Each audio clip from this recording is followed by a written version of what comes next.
So this is my second visit to Rebecca's self-build, and work has now started. The foundations are starting to go in, so it's the early stage of the foundation. So they've stripped back and they've started the block work. So there's quite a bit of more concrete pouring to be done, but I just thought I'd give you an update and let you see how this has progressed. Incidentally, we've got a couple of free resources available to you. We run regularly, about once a month, a free training on how to find land. It's called 50-minute land breakthrough, and you can find a link in the description below to access that and find out when the next training is, or you can go to builditandprosper.com/find land. And the second thing is we have our membership community. So you can join that. It's free to join, so why not join us there and get your questions answered and interact with other people who are involved in development. The third thing that I would actually mention is that if you're new to the channel, please subscribe. We're always looking for subscribers, and have a look around because there's lots of videos on the channel now which should hopefully give you some useful information. We're approaching 100 videos. Anyway, now let's go and have a look at Rebecca's self-build and the progress that's been made.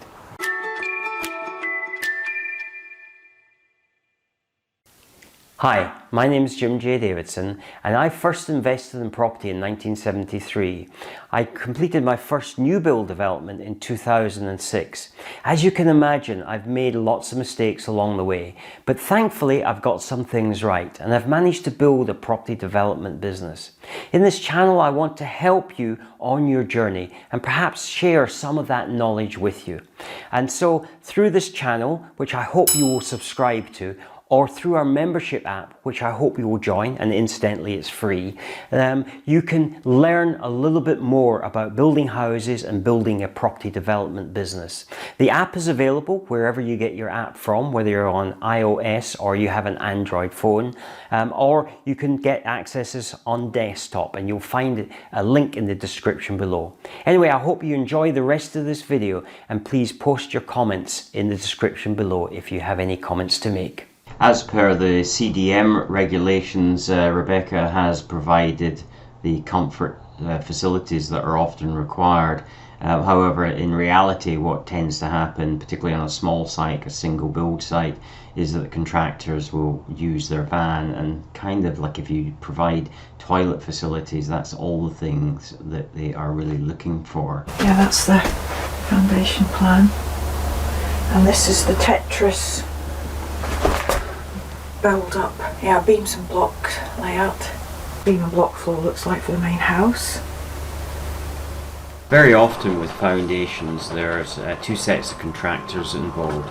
You've got the ground workers that put in the actual firm standing for the foundations, and then built up from there is the block work. Now in Rebecca's case, she's got a team of builders who are installing the block work, and then the people installing the foundations will come back to finish off the foundations. You may remember from our first visit to the site that this was a gently sloping site, and yet now that the foundations or the underbuilding is coming up, you can see that there's a significant amount of block work being required to the left hand side of this image, and therefore that has a financial impact on your project, because the more that you have to build out of the ground, then the more costly the block work is going to be. So even in a gently sloping site, there is reason to be cautious and make sure that you bring this into your calculations when estimating how much the build is going to cost, but also before you purchase your land, so that you understand the cost implication, and therefore in your negotiations with the landowner, make sure that you've assessed this particular cost. Another area we discussed on the first visit to the site was the need for the sewage treatment works to go in place before the foundations are put in. So I'm just going to show you that clip now, just to refresh your memory. As you will see here, there's not a huge space between there and the fence of the next door house. That means that there's limited space to actually bring a digger through here. A small digger would be able to come through here, but a larger one wouldn't. Because the drainage is going to be in the back area here of the garden, it means that that needs to be installed before the house is actually erected. However, by trimming back the hedge to the right hand side of this video, it's been possible to get a large digger into the back area of this plot. This means that Rebecca has now been able to postpone putting in the sewage treatment works and risking damage at this stage of the development. A very sensible approach. One of the other things that is often misunderstood is that when you start excavating the foundations, the amount of soil bulks up by about 1/3. Previously it's been heavily compacted over the thousands if not millions of years that it's been sitting there, and so once you start to extract it, it loosens up, and so you can end up with a third more, as I've said before, of soil that you then have to dispose of. While you want the topsoil, a lot of the other soil is not really usable, and so therefore you have to take that into consideration about how you are going to dispose of it. The disposal costs can be very expensive.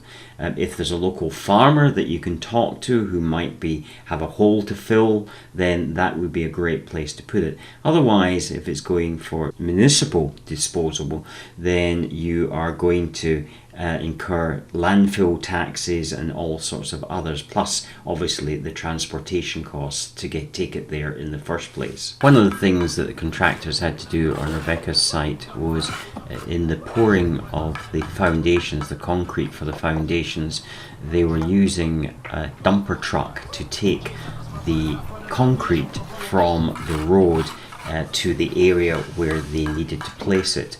An alternative to that might have been to hire a concrete pump, which would actually taken the concrete there very much quicker. You do of course need quite a large squad on site to be able to handle that, because the volume of concrete is coming down fast and furious. So, but it is a consideration and can be, although it's an additional expense, can be a cost saving on the actual laying of the foundations. Another factor that has been a cause for concern for Rebecca has been delays due to inclement weather. She had a number of days where it was raining, and it has made this very difficult to keep the project on schedule.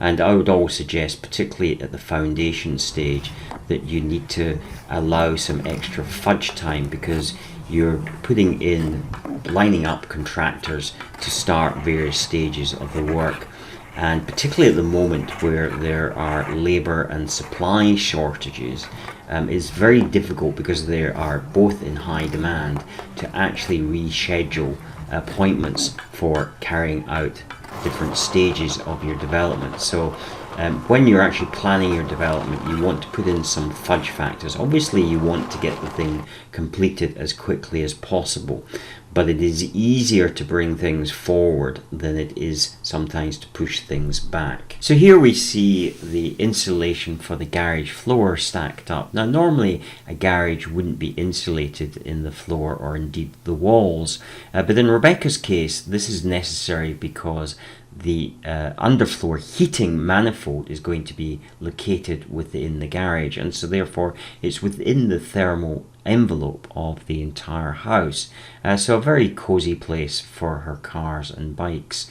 As you will see from the plan, this is where it's being located, so it actually does restrict some of the space within her garage, and that's obviously a choice that you have to make when you are having a house designed, whether you want to do that or to take up space in the house. So I hope you found that interesting, and you're looking forward to the next episode. Of course, we publish videos every week on a Friday at 9:30. There's lots of videos. We're approaching 100 videos now, so make sure you don't miss out on those and the other videos, and have a look around, particularly if you're new to the channel, and see if you can find those that will be of interest to you. I'll remember to subscribe and hit that notification bell, and I look forward to seeing you next Friday at the next video. Thank you for watching. Subscribe for more videos, then click to watch the next video. Please remember to visit our website at builditandprosper.com to get our app, or click on the button on the YouTube header if you're on desktop.